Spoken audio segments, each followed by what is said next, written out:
இரண்டுமே overload engine தான். அப்படி இருந்தும் வித்தியாசம் ஏன் இந்த அளவிற்கு என்று மூங்கில் விரல் வைத்து நாக்கில் நரம்பு சுளுக்கிறது சினிமா பிசினஸ் ஏரியா.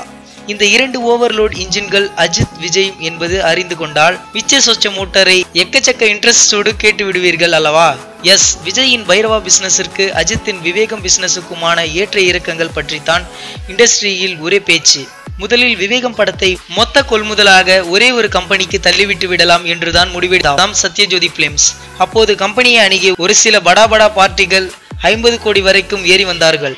சரி, ஓகே என்று நினைத்த நேரத்தில் தான் ஒரு பள்ளி சத்தம் கேட்டது. விவேகம் தயாரிப்பாளர் தியாகராஜனிற்கு பேசாம நம்மளே ஏரியா வரையாக பிரிச்சு விட்டுறலாம் என்பதுதான் அந்த கிரீன் சிக்னல். மலமளவென பிரித்து விற்க ஆரம்பித்தார்.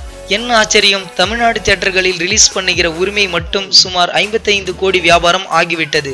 அது மட்டுமல்ல, சில ஏரியாவில் ரஜினியின் கபாலியை தாண்டிவிட்டார் அஜித். ஏகப்பட்ட குஷியில் இருக்கும் சத்யஜோதி பிலிம்ஸிற்கு இன்னொரு பெருமை, இதற்கு முன் வெளிவந்த பைரவா படத்தின் தமிழ்நாடு தியேட்டர்கள் பிசினஸ் 45 கோடி தானாம். ஆனால் இதை ஒப்புக்கொள்ளாத ஒரு சிலர் விஜயை விட அஜித் முந்திவிட்டார் என்று ஒரு மாய காட்ட நினைக்கிறார்கள். அது நடக்கவே நடக்காது என்கிறார்கள். எப்படியும் உண்மை தெரியத்தான் போகிறது.